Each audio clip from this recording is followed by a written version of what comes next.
Garuda news ಇದು ಧ್ವನಿಯಿಲ್ಲದವರ ಧ್ವನಿ. Garuda news ಇದು ಧ್ವನಿಯಿಲ್ಲದವರ ಧ್ವನಿ.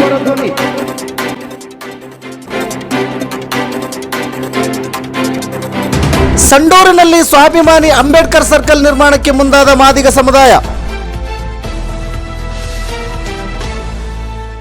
ಕರ್ನಾಟಕ ದಲಿತ ಸಂಘರ್ಷ ಸಮಿತಿಯ ನಿರಂತರ ಹೋರಾಟದ ಫಲವಾಗಿ ಸಂಡೂರು ಪಟ್ಟಣದ ಪೊಲೀಸ್ ಠಾಣೆಯ ಮುಂಭಾಗದಲ್ಲಿ ಅಂಬೇಡ್ಕರ್ ಸರ್ಕಲ್ ನಿರ್ಮಿಸಲು ಸಂಡೂರು ಪುರಸಭೆಯಲ್ಲಿ ಠರಾವು ಪಾಸಾಗಿದ್ದು, ಅದರ ಹಿನ್ನೆಲೆಯಲ್ಲಿ ಆಗಿನ ಶಾಸಕರಾಗಿದ್ದ ಇ ತುಕಾರಾಂ ರವರು ನೂತನ ಅಂಬೇಡ್ಕರ್ ಸರ್ಕಲ್ ನಿರ್ಮಾಣಕ್ಕೆ ಭೂಮಿ ಪೂಜೆ ಮಾಡಿದ್ದು, ಅದಕ್ಕೆ ಸಾಕ್ಷಿ ಎಂಬಂತೆ ಅದೇ ದಿನ ಮಧ್ಯಾಹ್ನ ಸಚಿವ ಸಂತೋಷ್ ಲಾಡ್ ರವರು ಸ್ಥಳಕ್ಕೆ ಆಗಮಿಸಿ ಬಾಬಾ ಸಾಹೇಬರಿಗೆ ನಮಸ್ಕರಿಸಿ ಶುಭ ಕೋರಿದ್ದಾರೆ. ಪ್ರಿಯ ವೀಕ್ಷಕರೇ, ಬಾಬಾ ಸಾಹೇಬ್ ಅಂಬೇಡ್ಕರ್ ನೂತನ ಸರ್ಕಲ್ ನಿರ್ಮಿಸಲು ಭೂಮಿ ಪೂಜೆ ಮಾಡಿ 2 ವರ್ಷ ಕಳೆದರೂ ಸರ್ಕಲ್ ನಿರ್ಮಿಸಲು ಮೀನಮೇಷ ಎಣಿಸುತ್ತಾ ನಿರಾಸಕ್ತಿ ತೋರಿಸುತ್ತಿರುವುದು ಜಗಜ್ಜಾಹೀರಾಗಿದೆ. ಲಂಡನ್ ಮಾದರಿಯಲ್ಲಿ ಅಂಬೇಡ್ಕರ್ ಸರ್ಕಲ್ ನಿರ್ಮಿಸುವುದಾಗಿ 10 ಬಾರಿ ಆಶ್ವಾಸನೆ ನೀಡುತ್ತಾ ಅಂಬೇಡ್ಕರ್ ಅನುಯಾಯಿಗಳಿಗೆ ಮೂಗಿಗೆ ತುಪ್ಪ ಸವರುತ್ತಾ ಸರ್ಕಲ್ ನಿರ್ಮಾಣದ ವಿಷಯದಲ್ಲಿ ವ್ಯವಸ್ಥಿತವಾಗಿ ಕಾಲ ವಿಳಂಬ ಮಾಡುತ್ತಿರುವುದು ನಿಜಕ್ಕೂ ಅಂಬೇಡ್ಕರ್ ಅನುಯಾಯಿಗಳ ಆಕ್ರೋಶ ಮತ್ತು ಸ್ವಾಭಿಮಾನಿ ಸರ್ಕಲ್ ನಿರ್ಮಾಣಕ್ಕೆ ಮುಂದಾಗಲು ಕಾರಣವಾಗಿದೆ.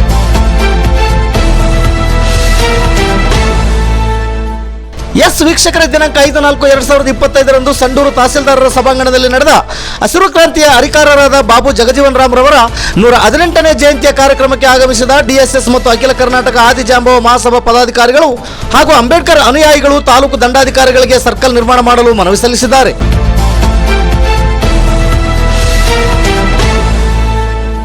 ಈ ಸಂದರ್ಭದಲ್ಲಿ ಸಮುದಾಯದ ಮುಖಂಡರು ಮಾತನಾಡಿ, ಇದೇ ಏಪ್ರಿಲ್ 10ನೇ ತಾರೀಕಿನ ಒಳಗಾಗಿ ನೂತನ ಅಂಬೇಡ್ಕರ್ ಸರ್ಕಲ್ ನಿರ್ಮಾಣದ ಕಾರ್ಯ ಪ್ರಾರಂಭಿಸದೆ ಹೋದರೆ ಮರುದಿನ 11ನೇ ತಾರೀಕಿನಂದು ಸಂಡೂರು ತಾಲೂಕಿನ ಎಲ್ಲ ಮಾದಿಗ ಸಮುದಾಯ ಸಂಡೂರು ಪಟ್ಟಣದ ಪೊಲೀಸ್ ಠಾಣೆ ಮುಂಭಾಗದಲ್ಲಿ ನಿಗದಿಯಾಗಿರುವ ಅಂಬೇಡ್ಕರ್ ಸರ್ಕಲ್ನಲ್ಲಿ ಸೇರಿಕೊಂಡು ಸ್ವಾಭಿಮಾನಿ ಅಂಬೇಡ್ಕರ್ ಸರ್ಕಲ್ ನಿರ್ಮಿಸಿಕೊಳ್ಳುವುದಾಗಿ ಆಕ್ರೋಶಭರಿತವಾಗಿ ಹೇಳಿದ್ದಾರೆ.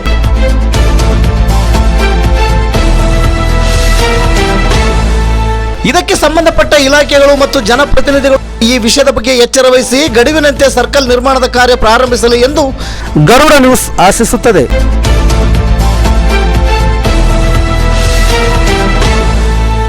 ವರದಿಗಾರರು ಕೆಕೆ ಮೆಹಬೂಬ್ ಬಾಷಾ. ಇದು ಗರುಡ ನ್ಯೂಸ್. ನಾನು ಮಲ್ಲೇಶ್ ಕಮತೂರು.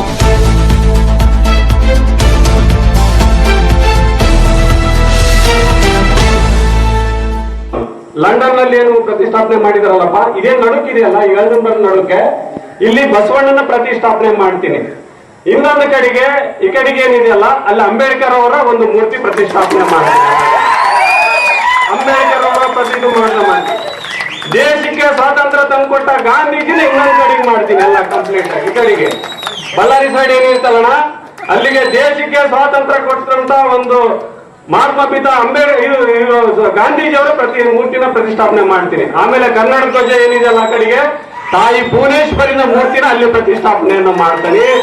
ಎಲ್ಲರೂ ಕೂಡ ಒಪ್ಪಿಗೆನ ಇದಕ್ಕೆ? ಒಂದು ಗಾಂಧೀಜಿಯವರ ಒಂದು ಮೂರ್ತಿ ಒಪ್ಪಿಗೆನಪ್ಪ.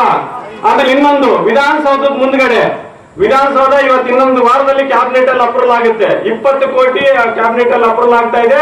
ವಿಧಾನಸೌಧ ಮುಂದೆ ಇವತ್ತು ಬಸವಣ್ಣ ಅಂಬೇಡ್ಕರ್ ಇದಾರಲ್ಲ, ಹಿಂಗ್ ಇಟ್ಕೊಂಡು ವಿಧಾನಸೌಧಕ್ಕೆ ತೋರ್ಸಕ್ಕಂತ ಒಂದು ಮೂರ್ತಿನ ಕೂಡ ಅಲ್ಲಿ ಪ್ರತಿಷ್ಠಾಪನೆ ಮಾಡ್ತಾ ಇದ್ದಾರೆ. ಜೊತೆಗೆ ಈಗೂ ಮತ್ತೆ ಅಗೇನ್ ಇನ್ನೊಂದು ಸೆಕೆಂಡ್ ಬಾರಿ ಕೂಡ DC ಈಗ ಬಳ್ಳಾರಿಗೆ ಹೋಗಿ DC ಅವರಿಗೆ ಇನ್ನೊಂದು ಮನವಿ ಪತ್ರವನ್ನು ಕೊಡುತ್ತೇವೆ. ಈಗ ಸಹಜವಾಗಿ ನಾವು ಎಲ್ಲ ತಾಲೂಕಲ್ಲಿ ಎಲ್ಲ ಜಿಲ್ಲೆಯೊಳಗೆ ನೋಡಿದ್ರೆ ಬಾಬಾ ಸಾಹೇಬ್ ಅಂಬೇಡ್ಕರ್ ಅವರ ಪುತ್ಥಳಿನೇ ನಿರ್ಮಾಣ ಮಾಡ್ತಕ್ಕಂಥ ಕಾರ್ಯ ನಡೆದಿದೆ. ಸಂಡೂರಲ್ಲಿ ಯಾಕೆ ಲೇಟ್ ಆಗುತ್ತದೆ ಅಂತಕ್ಕಂಥದ್ದು ಅಲ್ಲ, ಅದು ಈಗ ಕಾನೂನು ತೊಡಕುಗಳಿಗೆ ಇರ್ಬೋದು, ಈಗ NH ಹೈವೇ ಇರ್ಬೋದು, ಈಗ ಪುರಸಭೆ ವ್ಯಾಪ್ತಿಗೆ ಬರ್ತಕ್ಕಂಥದ್ದು, PWD ಬರ್ತಕ್ಕಂಥದ್ದು ಕೆಲವೊಂದು ಅಡಚಣೆಗಳು ಇರ್ತವೆ. ಈಗ ಕೆಲವೊಂದು ಈಗ ಮಹಾನ್ ಭಾವಾತ ನ್ಯಾಷನಲ್ ವ್ಯಕ್ತಿ ಇದು ಕೆಲವೊಂದು ನಮಗೆ ಅವಮಾನ ರೀತಿ ಆಗಬಾರ್ದು ಅಂತ ಹೇಳ್ಬಿಟ್ಟು ಏನೋ ಒಂಚೂರು ಆಡಳಿತ ವತಿಯಿಂದ ಭಾಳ ತೀಕ್ಷ್ಣವಾಗಿ ಪರೋಕ್ಷವಾಗಿ ಭಾಳ ನೀಟಾಗಿ ಮಾಡೋಣ ಅನ್ನೋದು ಒಂದು ಅಭಿಪ್ರಾಯ ಇರ್ಬೋದು.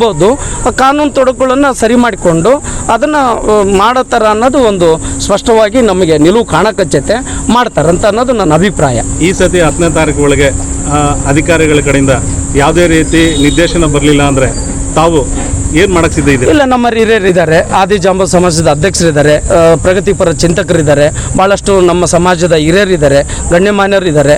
ಅವ್ರ ಜೊತೆಗೆ ಮತ್ತೆ ಒಂದು ರೀತಿಯಿಂದ ಸಮಾಲೋಚನಾ ಸಭೆ ನಡೆಸಿ ನಾವೇನು ತೀರ್ಮಾನ ಕೈಗೊಳ್ಳಬೇಕೋ ಅದ್ರ ಜೊತೆ ನಾವು ತೀರ್ಮಾನ ಕೈಗೊಳ್ತೀವಿ ಅಂತ ಹೇಳ್ತೀನಿ. ಧನ್ಯವಾದಗಳು. ತಾವು ಈ ಹಿಂದೆ ಎಲ್ಲ ಸಂಘಟನೆಯನ್ನ ಕಟ್ಕೊಂಡು ಡಾಕ್ಟರ್ ಬಾಬಾ ಸಾಹೇಬ್ ಅಂಬೇಡ್ಕರ್ ಅವರ ಪುತ್ಥಳಿ ನಿರ್ಮಾಣ ಆಗಬೇಕಂತ ಹೋರಾಟ ಮಾಡಿದ್ರು. ಇಲ್ಲಿವರೆಗೂ ಜಾರಿಯಲ್ಲಿ ಬರಲಿಲ್ಲ ಅನ್ನೋದು ಅದೇ ನಮಗೂ ಕೂಡ ನೋವಿನ ಸಂಗತಿ ಇದು.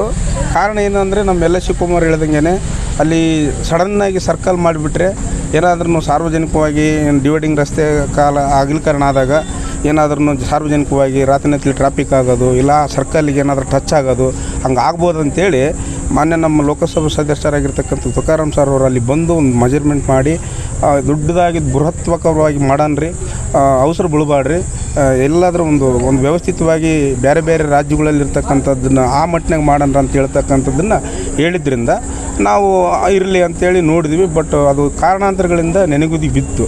ಸುಮಾರು 1.5 ವರ್ಷ ಆಯಿತು ಅವ್ರು ಹೇಳಿದ್ದು ಒಂದು ಇದಕ್ಕೆ.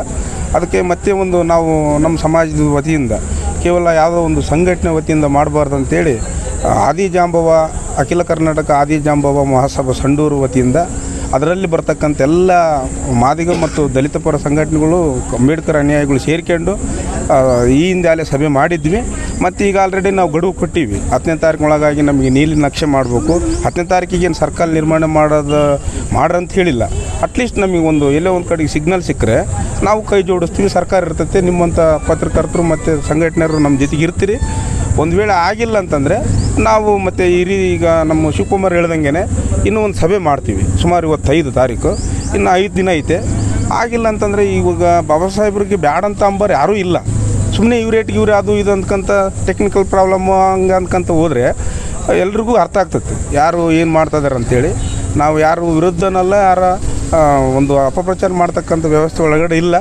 ಎಲ್ಲರೂ ನಿಮ್ಮಂಥರನ್ನೆಲ್ಲ ಕಟ್ಕೊಂಡು ಒಂದು ಶಕ್ತಿಗೆ ಅನುಸಾರವಾಗಿ ಮಾಡ್ಕೊಂಡು ಯಾವ ಒಂದು ಅಹಿತಕರವಾದ ಘಟನೆ ಮಾಡ್ದಂಗೆ ಸರ್ಕಲ್ ಮಾಡೋದಂತೂ ಶತಸಿದ್ಧ. ನೀವೆಲ್ಲರೂ ಬೆಂಬಲಿರಲ್ಲ ಅಂತೇಳಿ ನನ್ನ ಮಾತುಗಳು ಮುಗಿಸ್ತಾ ಇದ್ದೀವಿ.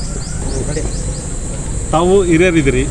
ಈಗ ನಿಮ್ಮ ಮುಖಂಡರು ಹೇಳಿದಂತೆ ನಮ್ಮ ಶಾಸಕರಿಗೆ ಮತ್ತು MP ಗಮನಕ್ಕೆ ಏನಾದರೂ ಈ ರೀತಿ ನಾವು ಮಾಡ್ತೀವಿ ಅನ್ನೋದನ್ನು ಏನಾದರೂ ಗಮನಕ್ಕೆ ತಂದಿದ್ದೀರಾ? ಈ ಹಿಂದೆ MP ಅವರು MLA ಇದ್ದಾಗ ನಾನೇ ಇದನ್ನು ಉದ್ಘಾಟನೆ ನಾನೇ ಮಾಡ್ತೀನಿ, ನಾನೇ ವಿಜೃಂಭಣೆಯಿಂದ ಒಂದು ಅಂಬೇಡ್ಕರ್ ಒಂದು ಮೂರ್ತಿಯನ್ನು ಇಟ್ಬಿಟ್ಟು ದೊಡ್ಡ ಸರ್ಕಲ್ ಆಗಿ ನಾನು ಮಾಡ್ತೀನಿ ಅಂತ ಘಂಟಾಘೋಷವಾಗಿ ಅವರು ಎಲ್ಲ ಸಭೆಗಳಲ್ಲಿ ಹೇಳಿದ್ದಾರೆ. ಈಗ ಅವರು MP ಆಗಿದ್ದಾರೆ. ಈಗ ಅವರು ಧರ್ಮಪತ್ನಿ ಅನ್ನಪೂರ್ಣ ತುಕಾರಾಮ್ ಮೇಡಮ್ ಅವರು ಈಗ MLA ಇದ್ದಾರೆ. ಮೇಡಮ್ ಅವ್ರ ಗಮನದಲ್ಲಿ ಇಲ್ಲ, ಆದರೂ ಕೂಡ MP ಅವ್ರ ಗಮನದಲ್ಲಿ ಇದೆ. ಬಟ್ ಅವ್ರು ಮಾಡ್ತಾರಂತಕ್ಕಂಥದ್ದು ಇದೆ. ಬಟ್ ಯಾಕೆ ತೊಂದರೆ ಆಯಿತು ಗೊತ್ತಿಲ್ಲ. ಮೊನ್ನೆ ಒಂದು ಚುನಾವಣೆ ಬಂದು ಹಂಗಾಗಿ ಮುಂದೆ ಹೋಯಿತು. ಎಲ್ಲರೂ ಈಗ ಮೊನ್ನೆ ಸಂತೋಷ್ ಲಾಡ್ ಅವರು ಕೂಡ ಅಲ್ಲಿ ಪೂಜೆ ಮಾಡಿದ್ದಾರೆ. MP ಅವರು ಕೂಡ ಪೂಜೆ ಮಾಡಿದ್ದಾರೆ. ಒಂದು ಬೋರ್ಡ್ ಇತ್ತು, ಈಗ ಅದನ್ನೆಲ್ಲ ತೆಗೆದುಬಿಟ್ಟು ಒಂದು ಸರ್ಕಲ್ ಮಾಡೋಣ ಅಂತ ಹೇಳಿದ್ದೀವಿ. ಹಂಗಾಗಿ 10ನೇ ತಾರೀಕಿನವರೆಗೆ ಅವರಿಗೆ ಸಮಯ ಹೇಳಿದ್ದೀವಿ. 10ನೇ ತಾರೀಕಿನ ನಂತರ ಅವರೇನಾದರೂ ಇದ್ರ ಬಗ್ಗೆ ಕ್ರಮ ತಗೊಂಡಿಲ್ಲ ಅಂದರೆ ಸಮಾಜನೇ ಮತ್ತು ಸಮಾಜದ ಜೊತೆಗೆ ಎಲ್ಲ ಸಂಘ ಸಂಸ್ಥೆಗಳು ಎಲ್ಲರೂ ಸೇರಿಬಿಟ್ಟು ನಾವೇ ಒಂದು ಸರ್ಕಲ್ ಟೈಪ್ ಮಾಡಿಬಿಟ್ಟು ಕಾಮಗಾರಿಯನ್ನು ಸ್ಟಾರ್ಟ್ ಮಾಡೋಣ ಅಂತಕ್ಕಂಥದ್ದಿದ್ದಾರೆ. ಹಂಗಾಗಿ ಮಾಡಿದಾಗ ಸರ್ಕಾರ ಮುತುವರ್ಜಿ ತೊಗೊಂಡಿಲ್ಲ ಅಂತಾರೆ ಒಂದೇ ಕಾರಣಕ್ಕೋಸ್ಕರ ಎಲ್ಲರೂ ಮತ್ತೆ ಮನವಿ ಪತ್ರವನ್ನು ರೆಡಿ ಮಾಡ್ಕೊಂಡು ಮಾನ್ಯ ಜಿಲ್ಲಾಧಿಕಾರಿಗಳಿಗೆ ಕೊಟ್ಟು ಮಾನ್ಯ ಶಾಸಕರ ಗಮನಕ್ಕೆ ಇಲ್ಲ, ಇದು ಶಾಸಕರ ಗಮನಕ್ಕೆ ಕೂಡ ತರೋಣ ಅಂತ ನಾನು ಬಯಸ್ತಾ ಇದ್ದೀನಿ. ಯಾಕಂದರೆ MP ಅವ್ರಿಗೆ ಗೊತ್ತಿದೆ. ಹಂಗಾಗಿ ಇಲ್ಲಿರ್ತಕ್ಕಂಥ ಸ್ಥಳೀಯ ಶಾಸಕರನ್ನು ಮುಂದಿಟ್ಕೊಂಡೆ ನಾವೆಲ್ಲ ಮಾಡಬೇಕಿಲ್ಲ ಅಂತಲ್ಲ.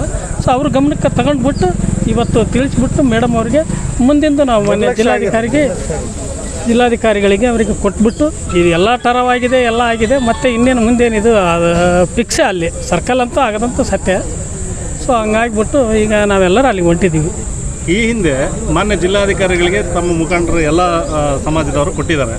ಈ ಹಿಂದೆನೇ ಸುಮಾರು 2-3 ವರ್ಷ ಆಗಿದೆ ಅಂತ ಹೇಳ್ತಿದ್ರಿ. ಮತ್ತು ಯಾಕೆ ಅದ್ರ ಬಗ್ಗೆ ಮುತುವರ್ಜಿ ವಹಿಸಿಲ್ಲ ಅಂತ? ಈಗ ರಸ್ತೆ ಅಗಲೀಕರಣ, ರಸ್ತೆ ಚಿಕ್ಕದಿತ್ತು. ಇನ್ನೂ ಕುಮಾರಸ್ವಾಮಿ ರಸ್ತೆ ಇನ್ನೂ ಸ್ವಲ್ಪ ಅಗಲವಾದ್ರಿಗಿನ್ನ ಮಾಡ್ತಕ್ಕಂಥ ಸ್ಥಳ ನಿಗದಿ ಯಾವ ಥರ ಮಾಡೋಣ ಅಂತಕ್ಕಂಥ ಟೆಕ್ನಿಕಲ್ ಪ್ರಾಬ್ಲಮ್ನಿಂದ ಅದು ಸ್ವಲ್ಪ ವಿಳಂಬ ಆಗಿದೆ ಅಂತ ನಾನು ಅಂದ್ಕೊಳ್ತೀನಿ. ಬಟ್ ನಾನು ಅಂದ್ಕೊಳ್ತೀನಿ ಅಂದರೂ ಕೂಡ ನಮ್ಮ ಸಮಾಜ ಮತ್ತು ಸಮಾಜದ ಯುವಕರು ಮತ್ತು ಎಲ್ಲ ಸಂಘ ಸಂಸ್ಥೆಯರು ಆಕ್ರೋಶಕ್ಕೆ ಒಳಪಟ್ಟು ನಾವು 10ನೇ ತಾರೀಕು ನೋಡಿ 11ನೇ ತಾರೀಕು ನಾವು ಮಾಡೇ ಬಿಡೋಣ ಎಲ್ಲೇ ಆಗಲಿ ಅನ್ನೋ ನಿರ್ಧಾರ ಹಾಕತ್ತೆ.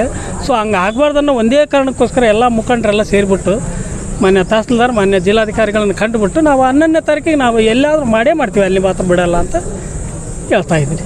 ಕರಾವು ಮಾಡಿದ್ದಾರೆ ಆ ಕಾಪಿ. ಮತ್ತೆ 15ರಿಂದ 16 ಸಂಘಟನೆಗಳು ಏನು ಈ ಸರ್ಕಲ್ ಆಗಬೇಕು ಅಂತ ಏನು ಮನವಿ ಕೊಟ್ಟಿದ್ರು ಅದನ್ನು ಎಲ್ಲ ದಾಖಲೆ ಸಮೇತ ಈ ಮನವಿಯನ್ನು ಕೊಟ್ಟಿದ್ದಾರೆ.